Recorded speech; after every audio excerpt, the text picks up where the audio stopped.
ভূঞা শৰ্মাৰ উপস্থিতিত বৃহত্তৰ আজাৰা অঞ্চলত 1000ৰো মুছলমান লোকৰ বিজেপিত যোগদান।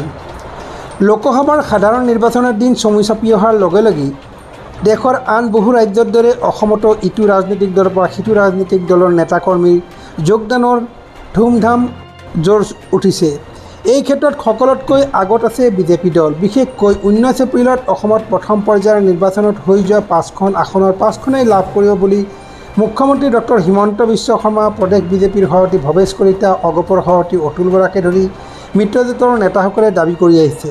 তাৰ পিছতেই বাকী থকা আসনকেইখনো যাতে মিত্ৰজোঁটে লাভ কৰিব পাৰে তাৰ বাবে বিজেপি দলে ব্যাপক তৎপৰতা আৰম্ভ কৰা পৰিলক্ষিত হৈছে। আনকি নৰেন্দ্ৰ মোদীৰ নেতৃত্বত পুনৰ বিজেপি নেতৃত্বাধীন NDA চৰকাৰ গঠন কৰিব বুলি কেইবাটাও ৰাষ্ট্ৰীয় আন্তঃৰাষ্ট্ৰীয় সমীক্ষাত প্ৰচাৰ হৈ থকাৰ মাজতে আন দলৰ পৰা বিজেপি দলত যোগদানৰ ধাৰা অব্যাহত আছে। এই ধাৰা অব্যাহত ৰাখি পূৰ্বৰ পশ্চিম গুৱাহাটী আৰু বৰ্তমানৰ জালুকবাৰী বিধানসভা সমষ্টিৰ অন্তৰ্গত বৃহত্তৰ আজাৰা অঞ্চলৰ সংখ্যালঘু বসতি প্ৰধান ধাৰাপুৰ, মজলি, বঙৰা, ইছলামপুৰ, আজাৰাৰ লোৱাৰ মিৰ্জাপুৰ আৰু হাটখোৱাপাৰাৰ পুৰুষ মহিলা নিৰ্বিশেষে কংগ্ৰেছ দলৰ নেতাক্ৰমে কাছিম আলী, দাদুল আলী, আবেদ আলী, ফাতেজা বেগমৰ নেতৃত্বত প্ৰায় 1000ৰো অধিক কৰ্মী সমৰ্থকে আজি বিজেপি দলৰ নীতি আদৰ্শত আস্থা ৰাখি দলটোত যোগদান কৰে। এই উপলক্ষে আজাৰা হাটখোৱাপাৰাৰ ঈদগাহ ময়দানত বিজেপিৰ গুৱাহাটী বিমানকোট মণ্ডলৰ উদ্যোগত অনুষ্ঠিত বিশাল যোগদান সমাৰোহত বিজেপিত যোগদান কৰাসকলক দলীয় টুপি পিন্ধাই আদৰণি জনায় অসমৰ মুখ্যমন্ত্ৰী ডক্টৰ হিমন্ত বিশ্ব শৰ্মাৰ সহধৰ্মিনী তথা সমাজসেৱিকা ৰিণিকী ভূঞা শৰ্মাই।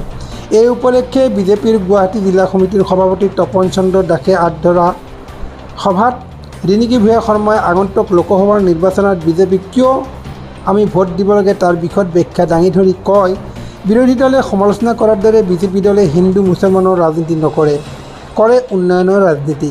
অৰুণোদয় আঁচনিৰ পৰা আৰম্ভ কৰি ৰেচন কাৰ্ড, প্ৰধানমন্ত্ৰী আৱাস যোজনাৰ ঘৰ আদি আঁচনি ৰূপায়ণত বিজেপি চৰকাৰে কোনো ধৰণৰ হিন্দু মুছলমানৰ ৰাজনীতি কৰা নাই আৰু নকৰে। আনহাতে ৰিণিকী ভূঞা শৰ্মাই আগন্তুক লোকসভাৰ নিৰ্বাচনত গুৱাহাটী সমষ্টিৰ দলৰ প্ৰাৰ্থী বিজুলী কলিতা মেধিক বিপুল ভোটৰ ব্যৱধানত বিজয়ী কৰিবলৈ সকলোকে আহ্বান জনায়।